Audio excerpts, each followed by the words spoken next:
Because your intuition gets more and more clouded and hidden, the less you act on it.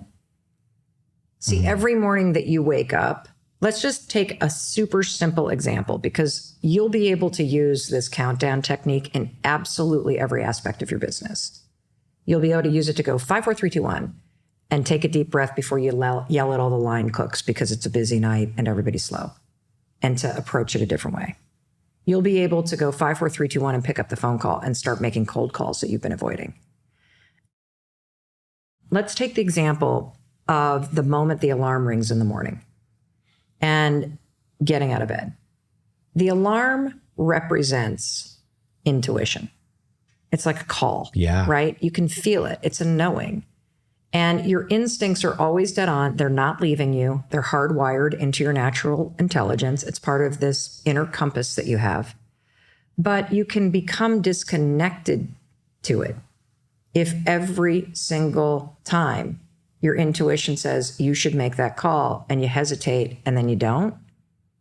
You're training yourself not to listen to it. And so intuition, I think a lot of us don't understand that it's in acting on the intuition that you make your intuition louder and clearer and more accurate.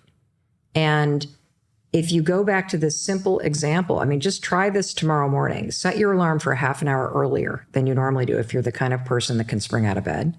If you're like the rest of us, I still struggle to get out of bed. There's just a lot of, I think I have really low cortisol in the morning. I think I finally figured it out, but I don't like getting out of bed. It is what it is. I love my bed. I love my sheets. I love how warm it is. I love that my husband's there. I just love all of it. I don't want to get out of bed. Never have, never will. And so I just have to do it. Like you can do things that you don't want to do. You don't have to feel like it. Waiting to feel like it is a losing bet. And so the alarm rings. And just notice when the alarm rings tomorrow morning, if you set your alarm a half an hour earlier, that there is a moment where you stop and consider whether or not you want to get out of bed. You will know in your bones that you had set your alarm 30 minutes earlier.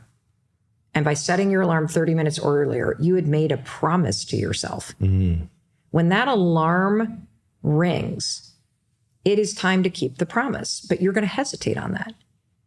And so getting out of bed isn't about waking up. It isn't about rolling out of bed. It's about keeping a promise that you made.